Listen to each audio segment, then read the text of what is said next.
Topic 2, the 6 functions related.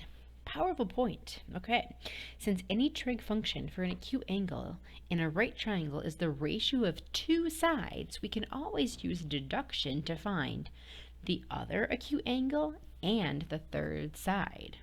Excellent. So if we know a trig ratio, we should be able to find everything about the triangle.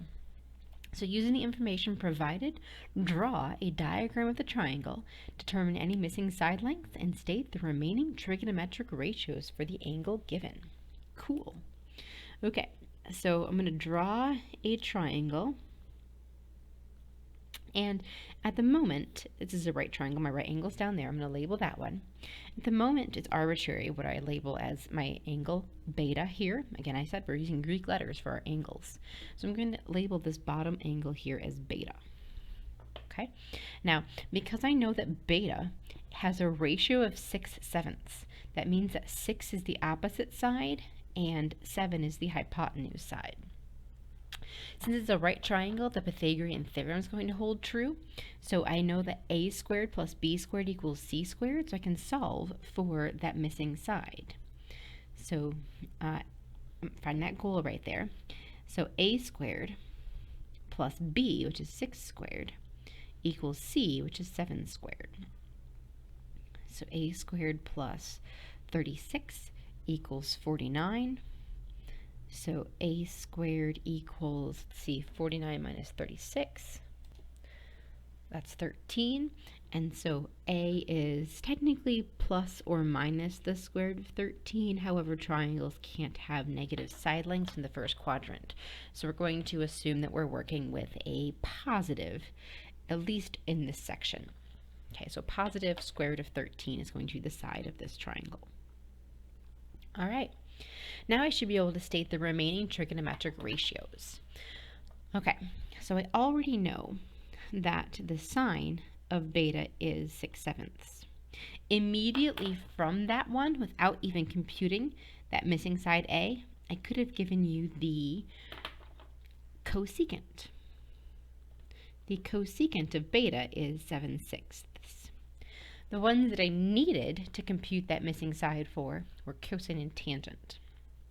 So cosine of beta is adjacent over hypotenuse, so square root of 13 over 7.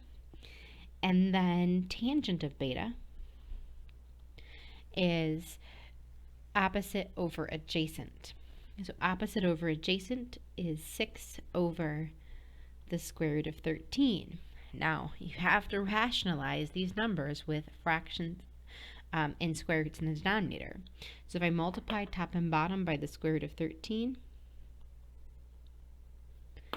that gives me a proper number of 6 square root of 13 over 13.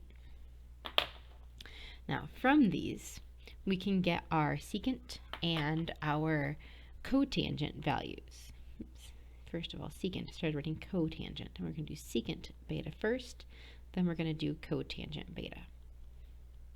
Okay, now secant of beta is going to be 7 over the square root of 13, which similarly rationalizes into 7 square root of 13 over 13. And cotangent beta, if you go back to the original before I simplified it and flip it over, the square root of 13 is going to be in the top, the 6 is going to be in the bottom. Okay. So we have our 6 trigonometric ratios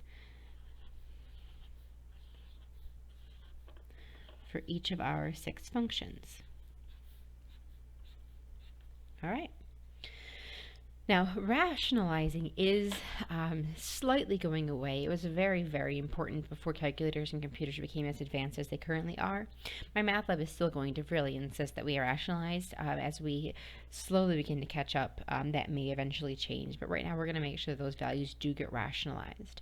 So if you initially have something like 7 over the square root of 13, make sure you rationalize your fraction to get it in proper form for a fraction as 7 square root of 13 over 13. We'll talk about when we can stop doing that eventually. Eventually, by calculus, we stop rationalizing many of our values, but we're going to make sure that we do rationalize throughout pre-calc. All right. So, In example 3, verify the previous idea by computing trigonometric ratios for the following similar triangles. Since these triangles are similar, it means that they have angles that are equal to each other. All of their angles are equal. So alpha equals alpha, beta equals beta. All right. So if I look at the sine of alpha, the sine of alpha is its opposite, which is 4, divided by its hypotenuse, which is 5. Okay? Now, since alpha is the same alpha that I had over here, it should be the same for its trigonometric ratio. Its ratio is its opposite, which is 16, divided by its hypotenuse, which is 20.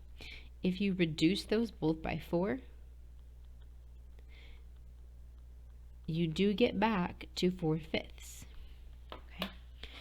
These trigonometric ratios are going to be, they're permanent. They're the same thing no matter if you stretch the triangle. So for a triangle that has that angle, it doesn't matter how big it is. The ratio is going to be the same. So there is one defined ratio for each angle no matter the size of the triangle. We can look at the cosine as well. So if we look at the cosine of, let's just do alpha again. I was going to do beta, but that doesn't make sense. Let's just do alpha again here. The cosine of alpha would be 3 divided by 5, or 12 divided by 20. If I divide those both by 4 again, we're back to 3 divided by 5. So we see we have the same cosine alpha that we did on both triangles. No matter how large the triangle is, as long as the angles are equal, the ratios will be equal.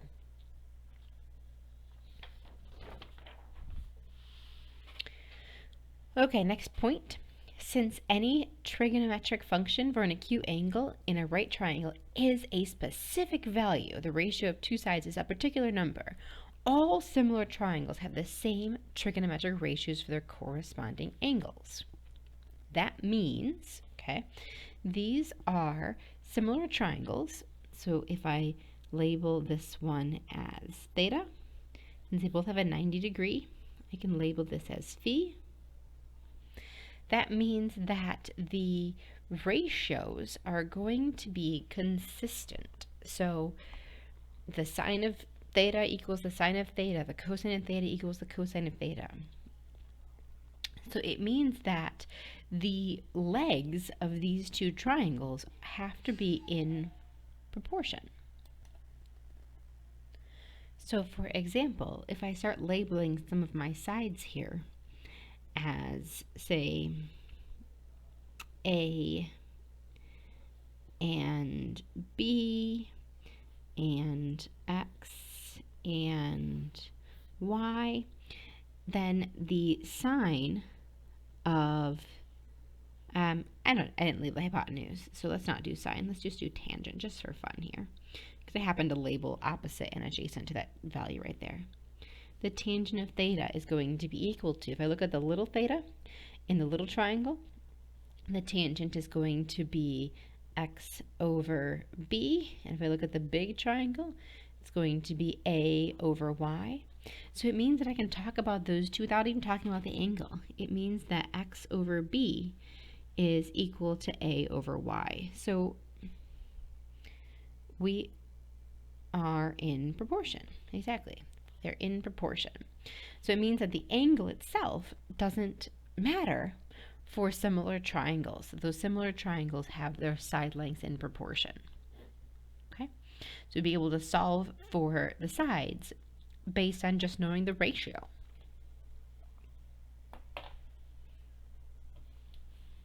Okay? So the sides are in proportion. So the angle itself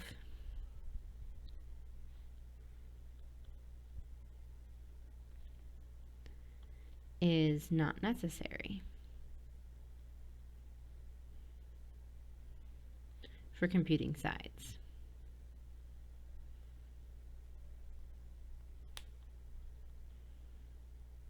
All right, we'll take a look at that in a second here.